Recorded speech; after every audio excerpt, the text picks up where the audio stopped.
नमस्कार दोस्तों, मैं सलाहुद्दीन नवेद रोशन राहे के इस नए एपिसोड में आपका स्वागत करता हूं। दोस्तों, आज हम ऑटिज्म स्पेक्ट्रम डिसऑर्डर या ऑटिज्म के बारे में एक अलग तरीके से सोचेंगे, समझेंगे, जानेंगे। मेरी कोशिश होगी कि आपका ध्यान उन गलतियों की तरफ दिला सकूं जो अक्सर हमको मिसगाइड करती हैं, जो हमें गलत डायरेक्शन में ले जाती हैं और जिसकी वजह से हम अपना वक्त और पैसा गलत जगह पर खर्च करते हैं और जिसका फायदा हमको नहीं मिलता है। उस पे से हमें नुकसान होता है कि हमारा बच्चा प्रॉपर डेवलपमेंट नहीं करता है। तो दोस्तों, आज हम बात करेंगे ऑटिज्म के उस रूप की, उस तरीके से कि जिसमें हमें ये क्लियर हो सके कि ऑटिज्म क्या नहीं है और ऑटिज्म क्या है। दोस्तों, आगे बढ़ने से पहले अगर आपने अभी तक हमारा चैनल सब्सक्राइब नहीं किया है तो कृपया सब्सक्राइब करें, लाइक करें, शेयर करें ताकि हम हर उस फैमिली तक पहुंच सकें जिसको हमारी जरूरत हो सकती है। तो दोस्तों, ऑटिज्म क्या नहीं है, इससे हम शुरुआत करते हैं। तो सबसे पहले और सबसे कॉमन मिस्टेक जो पेरेंट्स से होती है और वो है कि ऑटिज्म एक स्पीच डिसऑर्डर है। दोस्तों, ऐसा नहीं है। ऑटिज्म स्पेक्ट्रम डिसऑर्डर एक न्यूरो डेवलपमेंटल डिसऑर्डर है जिसका एक हिस्सा स्पीच है। और अगर हम ये सोचें कि वो स्पीच डिसऑर्डर है तो हम सिर्फ स्पीच पर मेहनत करते हैं, बाकी चीजें छूट जाती हैं। तो यहां ये जानना और समझना बहुत जरूरी है कि स्पीच क्या है। स्पीच प्रोडक्शन है, हमारा ब्रेन का और हमारा जो आर्टिकुलेशन सिस्टम है उसका प्रोडक्शन है। अगर मैं आपसे ये कहूं कि चाइनीज के अल्फाबेट क्या होते हैं तो क्या आप जवाब दे पाएंगे? अगर आपको चाइनीज लैंग्वेज नहीं आती है तो क्या आप जवाब दे पाएंगे? नहीं दे पाएंगे। क्यों? आपके पास तो स्पीच है, फिर आप जवाब क्यों नहीं दे पाए? क्यों? क्योंकि स्पीच के लिए जरूरी होती है लैंग्वेज। लैंग्वेज होने के बाद यानी भाषा होने के बाद बच्चा समझ पाता है कि उसे क्या बोलना है, कब बोलना है, कैसे बोलना है। ये सारी चीजें उसके इंटेलिजेंस पर डिपेंड करती हैं। और बच्चे के पास अगर इन सब में दिक्कत है, यानी कि लैंग्वेज में दिक्कत है, इंटेलिजेंस में दिक्कत है, न्यूरो प्रोसेसिंग में दिक्कत है, तो वहां पर ये काम नहीं हो पाता है। अब यहां पर अगर लैंग्वेज नहीं है या हमने उसको कुछ वर्ड्स, सेंटेंस या कुछ लैंग्वेज का पार्ट सिखा दिया जो उसकी रूटीन लाइफ के लिए काफी है, तो क्या हम ये कहेंगे कि उसकी स्पीच आ गई? नहीं। क्यों?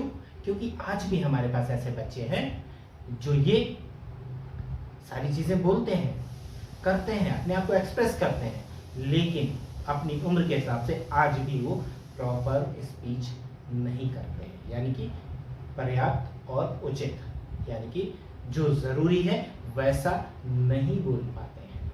अगर हम उनको लीक से हटकर जरा सा सवाल पूछ लें तो वो नहीं जवाब दे पाते हैं। और ये चीज ये बताती है कि स्पीच एंड लैंग्वेज प्रॉपर नहीं है, भले ही उसकी उम्र 12 साल हो। दोस्तों, यहाँ यह बड़ा क्लियर है कि ऑटिज्म स्पेक्ट्रम डिसऑर्डर एक स्पीच डिसऑर्डर नहीं है। दूसरा, हम इसको एक ऐसा डिसऑर्डर जिसके बारे में हम लोग लगभग नहीं जानते। यहां मैं बड़ा स्पष्ट कहता हूं कि हमारे देश में 1% आदमी भी उसके बारे में नहीं जानता है। 1%, यानी कि हम लोग उसके बारे में बिल्कुल नहीं जानते हैं। और वो कंडीशन क्या है, वो अवस्था क्या है? वो है सेंसरी प्रोसेसिंग, जिसके बारे में मेडिकल प्रोफेशनल्स थोड़ा बहुत जानते हैं। लेकिन सेंसरी प्रोसेसिंग में अगर कोई डिसऑर्डर है, यानी सेंसरी प्रोसेसिंग डिसऑर्डर है, न्यूरो डेवलपमेंटल डिसऑर्डर है, तो उस कंडीशन को कैसे ग्रो करना है, कैसे उसको रिमूव करना है, कैसे उससे बाहर आना है, ये काम सेंसरी इंटीग्रेशन थेरेपी के माध्यम से होता है। तो यहाँ पर ये समझ लेना है कि ऑटिज्म सिर्फ सेंसरी प्रोसेसिंग डिसऑर्डर है, ये भी गलत है। यहाँ पर sensory processing disorder, speech disorder दोनों एक साथ होते हैं। क्यों?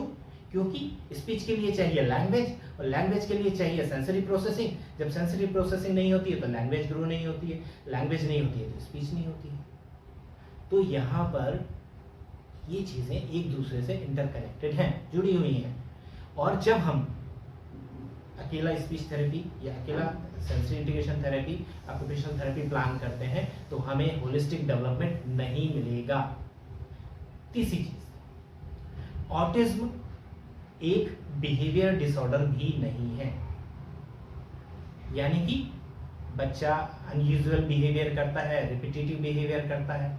जब बच्चा अनयूजुअल या रिपीटेटिव बिहेवियर करता है तो उसके पीछे दो वजह हो सकती है। एक सेंसरी कॉज, सेंसरी डाइट नहीं है उसके पास प्रॉपर, वो हाइपोसेंसिटिव या हाइपर सेंसिटिव स्टेज में है, और दोनों ही स्टेज में प्रॉपर नहीं है, संतुलन नहीं है, बैलेंस नहीं है। और जब बैलेंस नहीं है तो डेवलपमेंट बैलेंस्ड कैसे होगा? तो कई बार सेंसरी कॉजेस की वजह से बिहेवियर इश्यूज होते हैं, बिहेवियर पैटर्न्स डेवलप होते हैं और बच्चा उनको करता है। इसके बहुत सारे एग्जाम्पल हैं जो हम जानते हैं, जैसे head banging, body banging, hand flapping, गोल गोल घूमना, जंप करना, ऐसी बहुत सारी चीज़ें होती हैं जो बच्चे में होती हैं। अब अगर हम ये कहें कि सिर्फ सेंसरी इश्यूज की वजह से होते हैं तो ऐसा भी नहीं है। कुछ बिहेवियर इश्यूज, बिहेवियर्स इन्वायरमेंट की वजह से होते हैं। इन्वायरमेंट उन बिहेवियर्स को सपोर्ट करता है, प्रमोट करता है, बढ़ाता है, जिसकी वजह से वो बिहेवियर्स होते हैं। तो अगर इन्वायरमेंट प्रॉपर होगा तो बिहेवियर भी प्रॉपर हो सकता है, बिहेवियर मैनेजमेंट होगा तो बिहेवियर प्रॉपर हो सकता है। लेकिन अगर ये नहीं होंगे, सेंसरी अगर इश्यूज हैं तो सेंसरी इंटीग्रेशन थेरेपी चाहिए, अगर एनवायरमेंटल इश्यूज हैं, बिहेवियरल इश्यूज हैं ड्यू टू एनवायरमेंट, तो बिहेवियर थेरेपी प्लान करनी होगी। लेकिन यहाँ पर दोनों ही चीज़ें हमें कई बार एक साथ करनी होती हैं। ये बच्चे के ऊपर डिपेंड करता है कि उसकी रिक्वायरमेंट क्या है। तो दोस्तों, अगर हम शॉर्ट में कहना चाहें तो ऑटिज्म ना अकेला सेंसरी डिसऑर्डर है, ना स्पीच डिसऑर्डर है, ना बिहेवियर डिसऑर्डर है। ये तीनों का कॉम्बिनेशन है, ये तीनों का कॉम्बिनेशन है जो इंटर रिलेटेड है, यानी एक दूसरे से जुड़े हुए हैं, एक दूसरे पर निर्भर हैं, एक दूसरे से इनका साइकिल चलता है। तो यहाँ पर अगर हम एक थेरेपी, दो थेरेपी या तीन थेरेपी लेंगे, अलग अलग फायदा नहीं होगा। यहाँ पर अगर हमें बच्चे की कंडीशन से लड़ना है तो हमें तीनों को एक साथ डील करना होगा और होलिस्टिक अप्रोच के थ्रू डील करना होगा। और होलिस्टिक अप्रोच को अगर कोई सपोर्ट करता है, प्रमोट करता है, तो वो होता है पेरेंट्स, यानी कि पेरेंटल ट्रेनिंग। पेरेंट्स को इतना स्ट्रेंथनिंग कर दे कि पेरेंट्स बच्चे के इन तीनों डेवलपमेंट को इंटीग्रेट कर सके, सेंसरी प्रोसेसिंग को, स्पीच को और बिहेवियर को। जब इन तीनों को वो स्ट्रेंथनिंग करेगा, उसका प्रॉपर यूज कर पाएगा अपने 24 घंटे के दिन में, एनवायरनमेंट में उसको स्टिमुलेटिव बना पाएगा, तो बहुत जल्द उससे बाहर आने की संभावना होती है। मुमकिन होता है जल्दी से जल्दी बाहर आ पाना। तो दोस्तों, आज हमने बहुत शॉर्ट में जाना कि ऑटिज्म स्पेक्ट्रम डिसऑर्डर क्या नहीं है। उम्मीद है ये आपके जिंदगी में, आपके फैसलों में मदद करेगा। अगर आपने अभी तक हमारा चैनल सब्सक्राइब नहीं किया है तो कृपया सब्सक्राइब करें, लाइक करें, शेयर करें ताकि हम हर उस फैमिली तक पहुंच सकें जिसको हमारी जरूरत हो सकती है। दोस्तों, आप देखते रहिए रोशन राहें। मुझे दीजिए इजाजत। नमस्कार, जय हिंद।